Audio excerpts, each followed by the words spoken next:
Hello friends, स्वागत है आप सबों का एबीसी एकेडमी पर। फ्रेंड्स, आज के इस क्लास में बिहार दरोगा के लिए टेस्ट नंबर 4 लगाने वाले हैं। प्लेटफॉर्म का यह वाला सेट है। आइए आज के इस क्लास के क्वेश्चन नंबर फर्स्ट को देखिए। आप लोग बस इतना ध्यान रखिए, जब तक काफ़ी लोग बिहार पुलिस की तैयारी करना स्टार्ट करेंगे, अगर आप लोग इस चैनल से बने रहते हैं तब तक में आपका काफ़ी हद तक तैयारी हो चुका होगा। इसीलिए जमकर अच्छे से तैयारी करिए। नंबर फर्स्ट कह रहा है, निम्नलिखित में से संविधान का वह अनुच्छेद कौन सा है जो जम्मू और कश्मीर को विशेष दर्जा प्रदान करता था, जिसे संविधान की सूची से हटा दिया गया। काफ़ी इंपॉर्टेंट क्वेश्चन है और काफ़ी इजी भी है, आप जानते हो। ऑप्शन नंबर सी हो जाएगा, अनुच्छेद 370 है वह।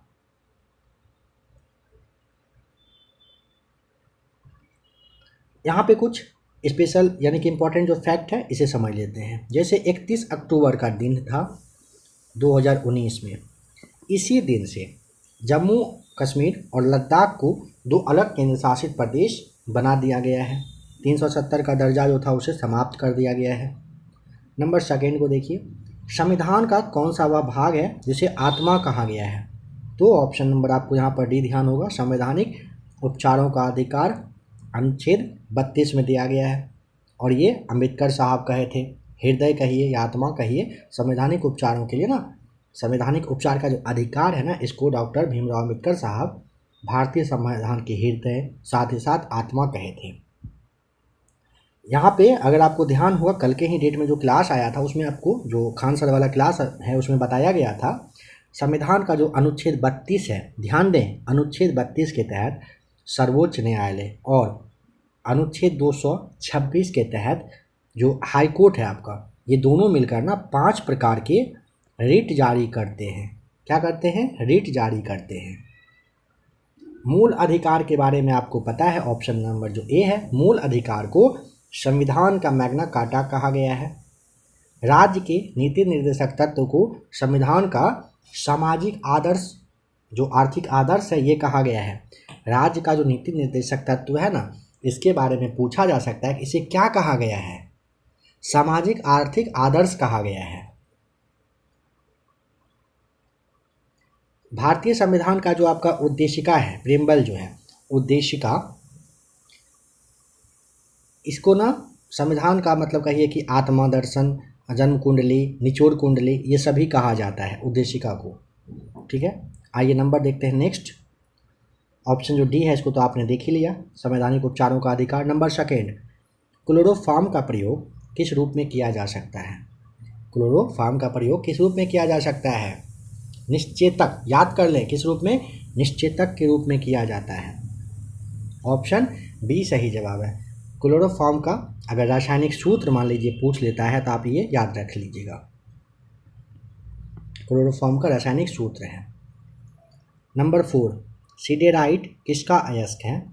सिडेराइट आयरन का अयस्क होता है। बी राइट आंसर होगा। सिडेराइट किसका अयस्क है? तो यह आयरन का अयस्क है। इसका सूत्र भी आप देख लें,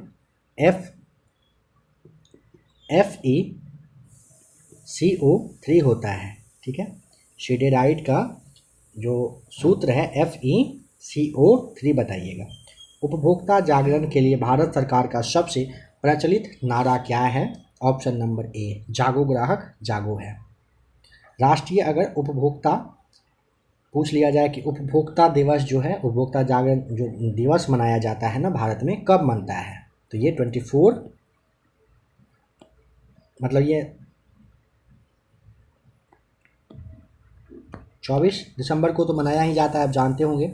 और अगर इंटरनेशनल मामले में पूछ लेगा तो 15 मार्च आपको बताना है। 15 मार्च को इंटरनेशनल यानी कि अंतर्राष्ट्रीय उपभोक्ता अधिकार दिवस मनाया जाता है। Number 6, correct, choose the correct option from the following. One who Danish bodily pleaser, क्या होगा इसके लिए, क्या यूज करेंगे? ए राइट आंसर। कहने का मतलब है ना, जो साधु वगैरह होते हैं जो संसारिक सुविधा को त्याग दिए हैं ना, उनके लिए ही एसेटिक यूज किया जाता है, वर्ड का एसेटिक वर्ड का यूज किया जाता है। और one who denies bodily pleasure, option number A सही जवाब है। जिन्होंने संसार का त्याग कर दिया है उसके लिए एसेटिक याद करें। Translate the following sentence into, मैं तुम्हें यह पुस्तक देने आया हूँ। I have to come, I have come होगा, I have come to give you this book, यहाँ पे ऑप्शन है बी, आई हैव कम होगा, खुद भी गलत बोलाया जा रहा है ना, ध्यान रखिएगा, आई हैव कम, मैं आया हूँ, टू गिव यू, गिव के पहले टू लगेगा, टू गिव यू क्या देने आया हूँ भाई, दिस बुक, यह किताब। यहाँ पे करेक्ट प्रीपोजिशन को चूज करना है। यहाँ पे ही वॉज नॉक्ड बाय अ बस, मतलब उसने जो धक्का मारा बस से, इसके लिए क्या यूज करिएगा, नॉक्ड डाउन, आउट नहीं, एट नहीं, इनटू नहीं, he was knocked down by a bus, धक्का मार दिया जाना के लिए नॉक्ड डाउन वर्ड का यूज किया जाता है, ठीक है। Choose the best suffix, the river is fathom, यानी कि गहराई के लिए कह रहा है, ठीक है, यहाँ पे लेस आपको बताना है, गहराई अत्यधिक हो जिससे मापा नहीं जा सकता है ना, उसके लिए फैंटम लेस का यूज करते हैं। यहाँ पे LESS को फिल करिएगा, the river is Phantom less, मतलब रिवर नदी को आप नहीं, गहराई उसकी नहीं नाप सकते हैं।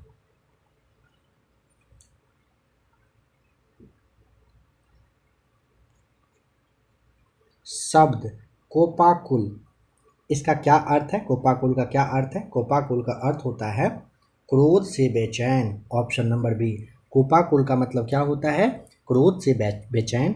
मीराबाई का जन्म हुआ था कहाँ पर, मीराबाई का जन्म राजस्थान में हुआ था, ठीक है। और यह ध्यान रखिएगा, यहाँ से सवाल तो आना फिक्स है, तो क्या याद कर लीजिए एक साथ, और एक बात और यहाँ पे,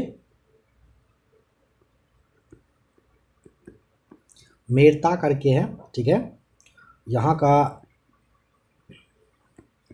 कुर्की गांव है, यहीं पर मीराबाई का जन्म हुआ था, कहाँ पर, राजस्थान में। अशोक वाजपेयी का जन्म कहाँ पर हुआ था, अशोक वाजपेयी का जन्म छत्तीसगढ़, ये टिक करिएगा। नेक्स्ट क्वेश्चन नंबर 19, आविन्यो किसकी रचना है, आविन्यो रचना है वाजपेयी की, ये आपको ध्यान रख लेना है, अशोक वाजपेयी की रचना का नाम आविन्यो है। शोक किस रस का अस्थाई प्रभाव है, शोक करुण रस का, ऑप्शन नंबर आपको भी टिक करना है, शोक जो है करुण रस का अस्थाई प्रभाव है। प्रकाश तरंगे होती है, प्रकाश विद्युत चुंबकीय तरंग होता है, ये आपको टिक करना है, प्रकाश तरंगे कैसी होती है, विद्युत चुंबकीय तरंगे होती है प्रकाश। प्रकाश सीधी रेखा में गमन करती है, आप जानते होंगे, यह ना निर्वात में तेजी से तेज वेग के साथ कहिए गमन करता है। अच्छा, इसका वेग भी आपसे पूछा जाता है, तो आप यहाँ पे 3 × 10⁸ मीटर पर सेकेंड को याद कर लीजिए। और ध्यान दें, प्रकाश विद्युत चुंबकीय तरंग है, ठीक, यह बताया किसने था, तो आपको इसके लिए मैक्सवेल नाम ध्यान रखना है, मैक्सवेल ने बताया था प्रकाश विद्युत का चुंबकीय तरंग है। और कुछ फैक्ट है, समझ ले। प्रकाश का पानी में वेग पूछा जाता है, चलिए इधर देखिए, प्रकाश का वेग पानी में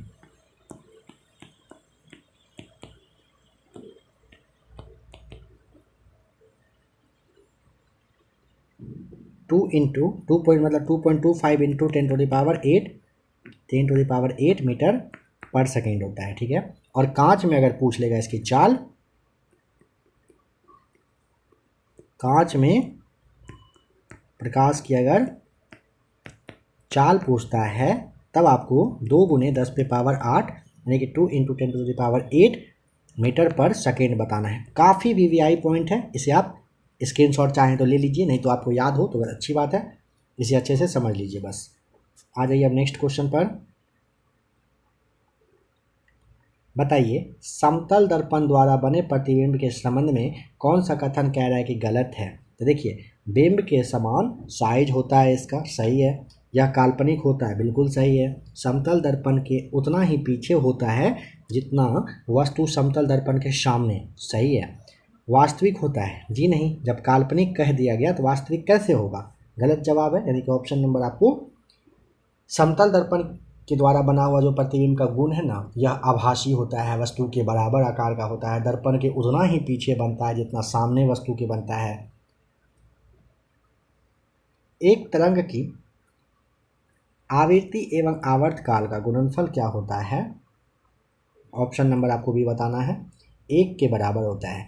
एक तरंग की आवृत्ति और आवर्त काल का गुणनफल 1 के इक्वल होता है। अच्छा, तरंग है ना, एक तरंग, तो यहाँ पे समझिए, तरंग का एसआई मात्रक पूछा जाता है। तरंग का एसआई मात्रक क्या होता है? m⁻⁻1, ध्यान रखिएगा। तरंग के द्वारा जो दूरी तय की जाती है उसे क्या कहते हैं? उसे तरंग दैर्घ्य कहते हैं। नेक्स्ट क्वेश्चन, ध्वनि का वेग एवं परमताप से संबंध है। ऑप्शन बी आपको टिक करना होगा। ताप के बढ़ने से ध्वनि की चाल बढ़ती है या घटती है? सोचिए तो। ताप के बढ़ने से ध्वनि का चाल बढ़ जाता है, ध्यान रखिएगा। नंबर 25, घर्षण गुणांक का मान सदैव कैसा होता है? इसका मान कैसा होता है घर्षण गुणांक का? तो देखिए, घर्षण गुणांक का जो मान है ना, हमेशा 1 से कम होता है, मतलब 1 यहाँ पर बड़ा हो जाएगा। तो यहाँ पे कहाँ है ऑप्शन में, देखें, एक में है घर्षण गुणांक से बड़ा है 1, यानी कि 1। असंरक्षित बल के उदाहरण क्या हैं? असंरक्षित बल के उदाहरण हैं घर्षण बल और श्यान बल। घर्षण बल और श्यान बल असंरक्षित बल का उदाहरण है। ऑप्शन सी को आराम से टिक करेंगे। नंबर 26, जब पिंड वृत्ताकार मार्ग पर स्थिर कोणीय वेग से गतिमान है तब कोणीय त्वरण का मान क्या होगा? 0, 0। जब किसी पिंड, देखिए, जब पिंड वृत्ताकार मार्ग पर ना स्थिर कोणीय वेग से गतिमान होता है तो कोणीय त्वरण 0 हो जाता है। कोणीय जो आपका जो वेग है ना, क्योंकि ना कोणीय वेग में ये परिवर्तन होने पे 0 होता है, ध्यान रखिएगा। नंबर 28, एक साइकिल मोड़ पर गति करते समय संतुलित रहती है, किस कंडीशन में, किस वजह से? तो ये आपको कॉरियोलिस त्वरण की वजह से ऐसा होता है। एक साइकिल मोड़ पर गति करते समय संतुलित रहती है, कॉरियोलिस त्वरण की वजह से ऐसा होता है, याद रखिएगा। नंबर 29 है, बल का अघूर्ण पैमाना क्या है? बल का अघूर्ण पैमाना पिंड को घुमाने की क्षमता का, आपको ए राइट आंसर यहाँ पे टिक करना होगा। एक युग्म बना होता है, किसका? ऑप्शन नंबर सी, समान परिमाण के 2 भिन्न समानांतर बलों का। एक युग्म पूछा जाता है, किसका बना होता है? समान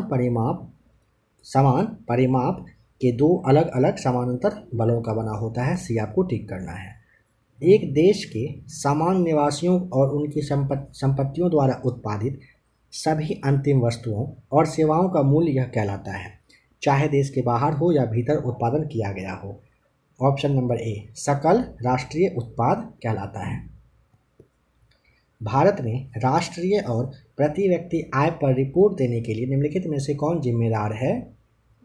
सांख्यिकी और कार्यक्रम कार्यान्वयन मंत्रालय जिम्मेदार होता है। भारत में राष्ट्रीय और प्रति व्यक्ति आय पर रिपोर्ट देने के लिए जिम्मेदार कौन होता है? सांख्यिकी और कार्यक्रम कार्यान्वयन मंत्रालय होता है। 8 से 10 जनवरी 2023 तक 13वां प्रवासी भारतीय दिवस सम्मेलन जो हुआ है, कहाँ पर हुआ है? सही जवाब हो जाएगा ऑप्शन नंबर बी, इंदौर में हुआ है। कौन सा अप्रत्यक्ष कर है? अप्रत्यक्ष सीमा शुल्क अप्रत्यक्ष कर है, ऑप्शन नंबर बी हो जाएगा। अप्रत्यक्ष कर में आपका सीमा शुल्क आता है। बैंक की अपनी तरल संपत्तियां और कुल जमा के बीच में एक निश्चित अनुपात बनाए रखने की आवश्यकता होती है, यह अनुपात क्या कहलाता है?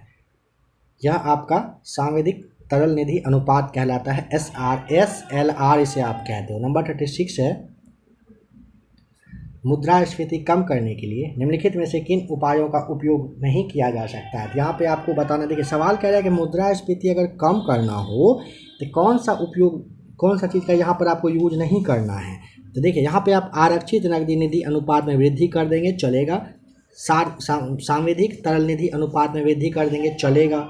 साथ ही साथ अगर रेपो दर में वृद्धि करेंगे तो भी चलेगा, लेकिन रिवर्स जो रेपो दर है इसमें वृद्धि नहीं करना है, यह आपको ध्यान रख लेना है। यानी कि ऑप्शन नंबर डी आपका सही जवाब हो जाएगा। मुद्रास्फीति कम करने के लिए निम्नलिखित में से किन उपाय का उपयोग आप नहीं करोगे? रिवर्स रेपो दर में वृद्धि आपको नहीं करना है। 8 मूल उद्योगों के सूचकांक में निम्नलिखित में से किसको सर्वाधिक महत्व दिया गया है? इन सब में से आपको बताना है ऑप्शन नंबर बी, विद्युत उत्पादन को दिया गया है। ठीक है, ऑप्शन नंबर बी बिल्कुल सही जवाब है। माउंटबेटन योजना बताएं। ऑप्शन नंबर सी, भारत विभाजन की मांग को स्वीकार करना था माउंटबेटन योजना। किस आंदोलन को लोकप्रिय बनाने हेतु वानर सेना तथा लड़कियों ने मंजरी सेना गठित किया था? यानी बच्चों के द्वारा वानर और लड़कियों के द्वारा मंजरी सेना। ऑप्शन नंबर सी, सविनय अवज्ञा आंदोलन के समय। दक्षिण पूर्व एशिया में विश्व की आधी से अधिक जनसंख्या क्यों मिलती है? क्यों मिलती है? यहाँ के मैदान उपजाऊ जलोढ़ मिट्टी से बने हैं इसलिए। ज्वारीय वन का सबसे प्रमुख जो वृक्ष है वह कौन सा है? ज्वारीय वन का सबसे जो प्रमुख वृक्ष है उसका नाम है ऑप्शन नंबर बी, सुंदरी आपका सही जवाब है। रेगुड़ मिट्टी का रंग काला होता है, क्यों? क्योंकि ना यह बेसाल्ट चट्टान से बना होता है, ये सही जवाब है। हॉकी की गेंद का रंग कैसा होता है? सही जवाब है option number D.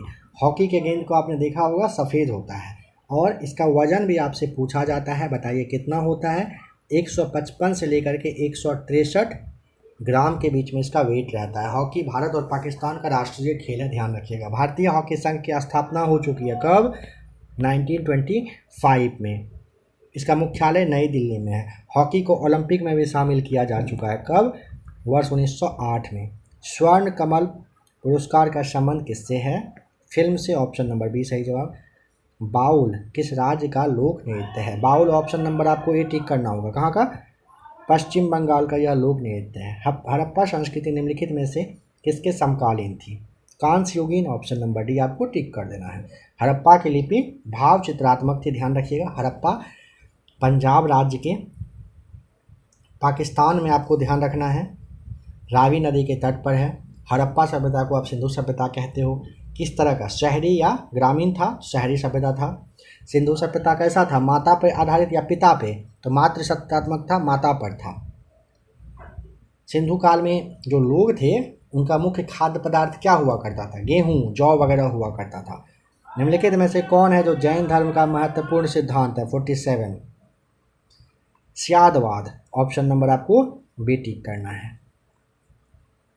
Mahatma Buddha के द्वारा प्रतिपादित मध्यम मार्ग में कर्म के कितने सिद्धांत समाविष्ट थे? 10। ऑप्शन सी सही जवाब है। देखिए, बौद्ध धर्म के संस्थापक महात्मा बुद्ध थे।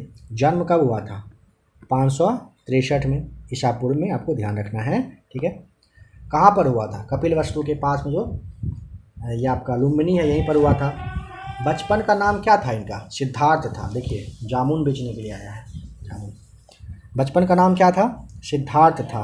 क्या नाम था? सिद्धार्थ। पिता का नाम क्या था? शुद्धोदन। माता का नाम क्या था? महामाया। गौतम बुद्ध की पत्नी का नाम क्या था? यशोधरा। इनके पुत्र का नाम क्या था? राहुल। घोड़ा का नाम क्या था? कथक। सारथी का नाम क्या था? तो चन्ना। महात्मा बुद्ध का जो महापरिनिर्वाण होता है कब होता है? 80 वर्ष की एज में। कब? 483 ईसा पूर्व में। कहाँ पर? आपको यहाँ पे कुशीनगर, देवरिया, उत्तर प्रदेश याद रखना है। घर छोड़ने का प्रतीक क्या माना गया है? किसे माना गया है? तो माना गया है घोड़ा को। और ज्ञान की प्राप्ति कहाँ पर हुआ था? बोधि वृक्ष के नीचे, यानी कि पीपल वृक्ष के नीचे हुआ था। चलिए अब नेक्स्ट क्वेश्चन देखते हैं। पर्वत शिलाओं को काटकर मंदिर निर्माण के सबसे जो सर्वश्रेष्ठ कला है इसका विकास किसने किया था? ए राइट आंसर राष्ट्रकूटों ने किया था। ठीक है, देखिए राष्ट्रकूट के द्वारा किया गया था। समझिए, भारत का सर्वश्रेष्ठ गुफा मंदिर अगर पूछेगा कौन सा है, यह आपको बताना है।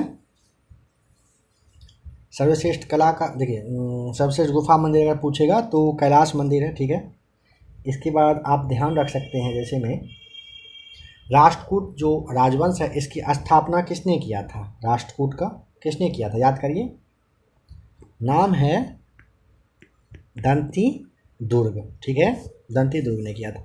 राष्ट्रकूट शासक की राजधानी का नाम बताएं, क्या था? मानेखेत। मानेखेत आपको बताना है। अच्छा, चोल राजवंश का स्थापना अगर पूछेगा, चोल की स्थापना किसने किया था, तो इसके लिए आपको बताना है विजयालय साहब ने किया था। किसने? विजयालय ने किया था। राजधानी कहाँ थी चोलों की? राजधानी तंजौर।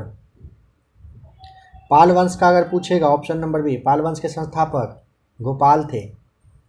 दिल्ली सल्तनत पर कुल कितने वंशों ने शासन किया है? ए राइट आंसर, 5 वंशों ने किया है। ठीक है, क्लास इसका दिया जा चुका है, खान सर का स्पेशल नोट्स वगैरह है, ज़रूर आप लोग देख लीजिएगा। काफ़ी ज़बरदस्त तरीके से पकड़ इन सारे प्रश्नों पे आपका बन जाएगा। देखिए, एक हुआ था गुलाम, दूसरा था खिलजी, तीसरा था तुगलक, चौथा था सैयद, पाँचवा था लोधी। एक नज़र फटाफट आप देख ही लीजिए इसे भी। गुलाम 1206 से 1290 तक, खिलजी 1290 से आकर के 1320 तक। यहाँ आप यह भी नोट करिएगा सबसे कम समय तक कौन रहा था, यह भी पूछा जाता है। फिर आ गया तुगलक, 1320 से 1414 तक चला था। फिर आता है सैयद, 1414 से लेकर के 1451 तक। और लास्ट में आता है आपका लोधी, 1451 से 1526। फिर यहाँ पे आता है 1526 में कौन आता है, याद है ना? बाबर आता है, यहीं से स्टार्ट होता है। तो आइए नेक्स्ट क्वेश्चन को देखते हैं। कह रहा है कि विस्तारित मिशन इंद्रधनुष का संबंध निम्न में से किससे है? तो ऑप्शन नंबर आपको बताना है डी, घातक बीमारी की रोकथाम हेतु टीकाकरण से संबंधित है मिशन इंद्रधनुष। 30 डिग्री और 40 डिग्री के बीच में स्थित अस्थायी दाब की पट्टी को क्या कहा जाता है? अश्व अक्षांश, सी राइट आंसर। कह रहा है कि 30 से 40 डिग्री के बीच में जो स्थित है अस्थायी दाब की पट्टी, इसको क्या कहते हैं? इसे अक्षांश कहते हैं। 1 डिग्री अक्षांश में ना, 1 डिग्री अक्षांश बराबर 111 किलोमीटर, आपको ध्यान रखना है। 1 डिग्री अगर देशांतर पूछेगा तो 111.32 किलोमीटर बताइएगा, मैक्सिमम दूरी मतलब ये हो जाता है आपका। अच्छा, आपने नाम अगर सुना होगा गरजता चालीसा, क्या है यह? सवाल आपसे पूछा जाएगा, देखिएगा आगे सेट में ज़रूर मिलेगा, और आपके एग्जाम में भी पूछा जा सकता है कि गरजता या गरजती जो चालीसा है यह क्या है। इसके लिए आप आराम से बता दीजिएगा, पछुआ पवन है यह। क्या है? पछुआ पवन है। देशांतर कितना है याद करिए, देशांतर है 360 देशांतर है। ठीक, आइए नेक्स्ट क्वेश्चन पर। जनवरी 2023 में तार के पत्तों की पांडुलिपि है ना, तार के पत्तों की पांडुलिपियों का दुनिया का पहला संग्रहालय कौन सा राज्य में बनाया गया है? तो इसके लिए आपको टिक करना होगा डी, कहाँ पर बना है? यह केरल राज्य में बनाया गया है। ठीक है, नेक्स्ट क्वेश्चन। निम्नलिखित में से वायुमंडल के किस पेटी को घोड़े के अक्षांश के नाम से जाना जाता है? सही जवाब हो जाएगा ऑप्शन ए, उपोष्ण उच्च वायुदाब की पेटी को। देखिए, निम्नलिखित में से कह रहा है कि वायुमंडल की किस पेटी को घोड़े के अक्षांश के नाम से उपोष्ण उच्च वायुदाब की पेटी को जाना जाता है?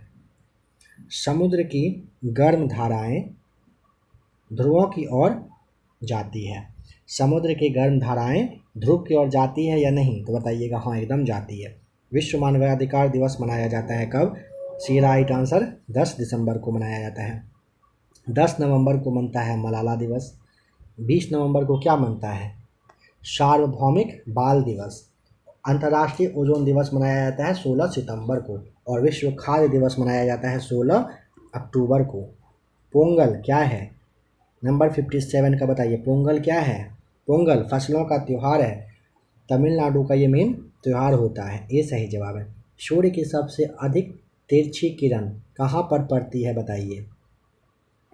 सूर्य की सबसे अधिक तिरछी किरण कहाँ पर पड़ेगी? 58 का right answer option number B सही जवाब, ध्रुवों पर पड़ेगी। उत्तर भारत में चक्रवातीय वर्षा किस मौसम में होती है? सही जवाब हो जाएगा ऑप्शन नंबर बी, जाड़े में। अंतर्राष्ट्रीय महिला दिवस 2023 का थीम बता दें, क्या रहा था? सही जवाब है ऑप्शन नंबर एम्बेरेस इक्विटी है, ठीक है, एम्बेरेस इक्विटी, ऑप्शन सी। संप्रभुता का मूल शब्द क्या है? संप्रभुता का मूल शब्द सुपर एनस, ऑप्शन बी सही जवाब है।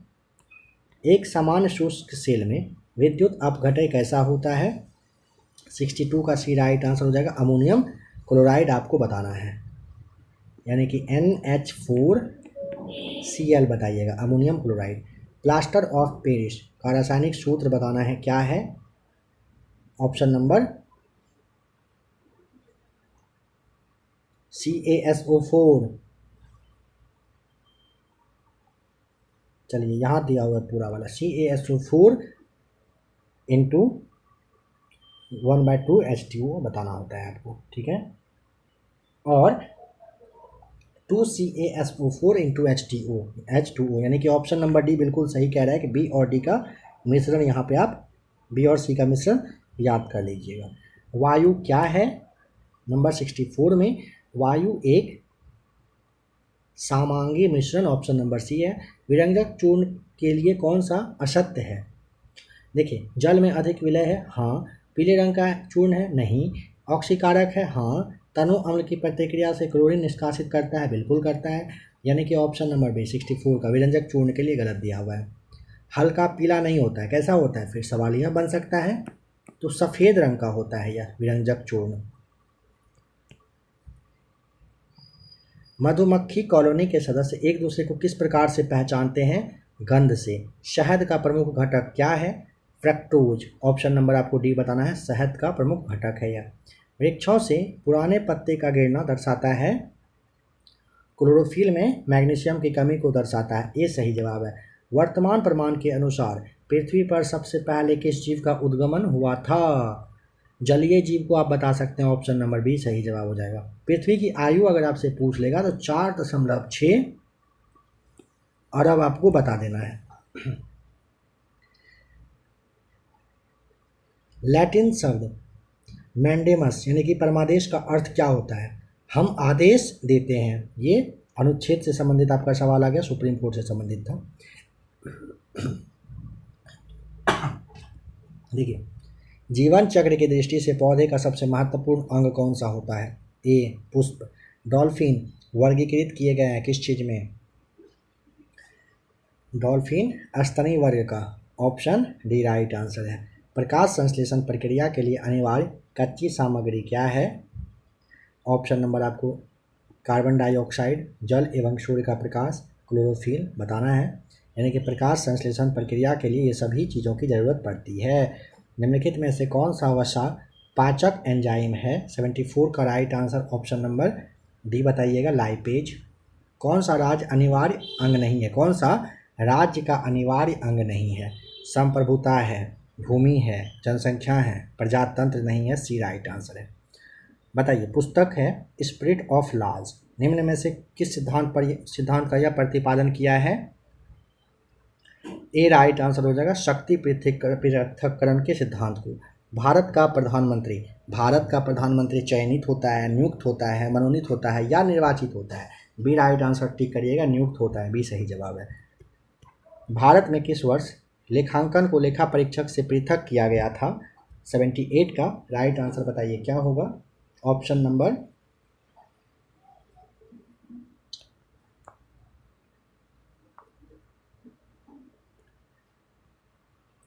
भारत में किस वर्ष लेखांकन का लेखा परीक्षक से पृथक किया गया था? सही जवाब है ऑप्शन नंबर ए, 1976 में। अश्रु गैस क्या है? अश्रु गैस 79 का राइट आंसर हो जाएगा, क्लोरीन है, ऑप्शन सी राइट आंसर है। प्राकृतिक रबर किसका बहुलक है? प्राकृतिक रबर जो है ना, आइसोप्रीन का बहुलक, ए राइट आंसर है।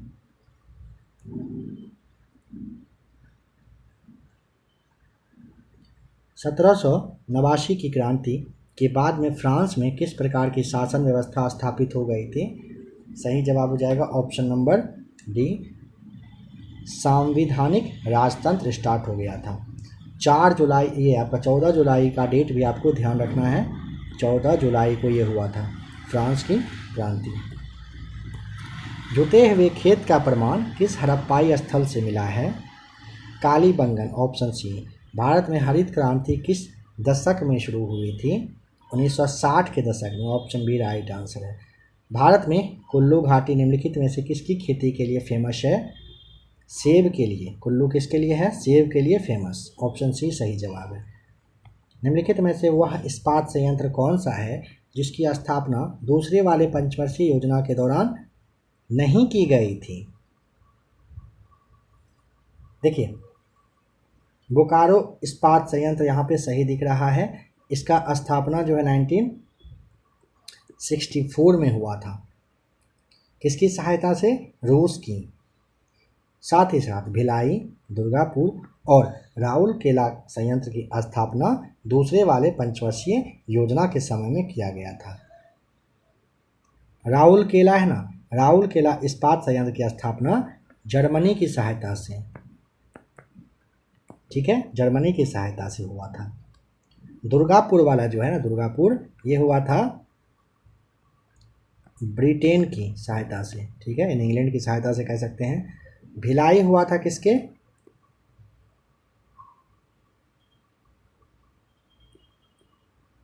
भिलाई रूस की सहायता से किया गया था। अब बोकारो किससे? बोकारो भी आपको बताया गया रूस से ही हुआ था। निम्नलिखित में से बिजली का नवीकरणीय संसाधन कौन सा है? ए राइट आंसर, पानी बताइएगा। चलिए 92 बताइए। ब्रोमीन जो है होती है, क्या होती है भाई? तो ब्रोमीन होती है लाल द्रव, सी राइट आंसर। ब्रोमीन लाल द्रव होती है। निम्न में से किस देश की क्रिकेट टीम ने एशिया कप 2022 श्रृंखला जीत लिया है? श्रीलंका की टीम ने पाकिस्तान को हराकर एशिया कप 2022 का खिताब जीता था। आपको यहाँ पे 93 का सी टिक करना है। श्रीलंका ने जीता था पाकिस्तान को हराकर। निम्न में से किस राज्य की सरकार ने इंदिरा गांधी शहरी रोजगार योजना है, इसकी शुरुआत की है? तो ये हो गया राजस्थान। आप चले जाइए, राजस्थान ने किया है, राजस्थान में सरकार है, वही किए हैं। अंतर्राष्ट्रीय न्यायालय के न्यायाधीशों का निर्वाचन करता है, कौन करता है? ऑप्शन नंबर बी, महासभा तथा सुरक्षा परिषद संयुक्त रूप से क्या करता है ना, अंतर्राष्ट्रीय न्यायालय के मुख्य न्यायाधीश जो होते हैं, न्यायाधीश होते हैं, उनका निर्वाचन करते हैं। नंबर 96 में choose the correct passive from the following, please help her. You are requested में आप इसे बदल सकते हैं, यह ऑप्शन आपका सी में है। You are requested to help her सही जवाब है। Choose the wrongly spelled word, जो वर्ड है यहाँ पे ऑप्शन नंबर एविएशन सही है, ओमिशन भी सही है। यहाँ पे ऑप्शन नंबर डी गलत है, क्योंकि देखिए AVERSION होता है, ठीक है, एवर्सन का मीनिंग, मतलब ये word meaning. Select the most appropriate meaning of the given item. To bark up the wrong tree, सोचिए क्या होगा? Option number B, to be wrong about the reason for something. Option number B यहाँ पे सही जवाब आपका हो जाएगा। Number 99, choose the grammatically wrong part in the following. अच्छा, इसमें से क्या गलत है? देखिए, we will have to walk now since we had missed the बस। सिंस के बाद ना सब्जेक्ट के साथ V2 का यूज करना होता है, ठीक है। यहाँ पे सिंस के बाद आपको ध्यान रखना है, सिंस है ना, सिंस के बाद वी हैड मिस्ड द है ना, यहाँ पे वी मिस्ड होगा, वी मिस्ड का प्रयोग आपको करना चाहिए, या फिर वी विल हैव टू, यहाँ पे सही जवाब होगा we will have to walk now since we had missed the bus. के लिए आप ऐसे समझिए ना कि वी हैड मिस्ड के बदले वी मिस्ड का यूज आपको करना है। यहाँ पे पूछा था क्या, अब यह समझिए, पूछा है कि choose the grammatically wrong part in the given following sentence, मतलब इन सब में से कोई गलत नहीं है। वाक नो मतलब किस जगह पे गलती दिखा यह बताइए, कहाँ गलती दिखा? सिंस वी हैड में दिखा, हैड यहाँ नहीं होता, इजी वे में समझिए, हैड नहीं होता तो इस वाले पार्ट में गलत मिला ना। यह वाला पार्ट कहाँ है ऑप्शन में, देखिए यहाँ है, हैड नहीं होना था, तो ऑप्शन सी को टिक करना पड़ेगा। पीताम्बर निम्न में से किस समास का उदाहरण है? सारे समास को आपको पढ़ना पड़ेगा, जल्द ही क्लास आपको मिल जाएगा। कर्मधारय का है, ठीक है। पीताम्बर निम्न में से किस समास का उदाहरण है? कर्मधारय समास का है, ऑप्शन डी सही जवाब है। तो फ्रेंड्स, आज के इस क्लास में आपने बिहार पुलिस के लिए सेट नंबर 4 देखा, 4 देखा। सेट नंबर 5 आपको स्क्रीन पे थंबनेल शो कर रहा है, देखिए। जो भी क्लास आ रहा है उसे प्रॉपर वे में देखिए, एक भी क्लास को मिस नहीं करिए। काफ़ी जल्द आपका बिहार पुलिस का एग्ज़ाम भी होने वाला है और काफ़ी जल्द रिजल्ट आके ज्वाइनिंग वगैरह का प्रोसेस भी कंप्लीट हो जाएगा। लगे रहिए ज़बरदस्त तरीके से। आशा करता हूँ कि आप लोग पढ़ाई अच्छे से कर रहे होंगे। अगर वीडियो पसंद आया हो, क्लास अच्छा लगा होगा, लाइक आप ज़रूर करें, शेयर वगैरह भी कर देंगे तो अच्छा रहेगा।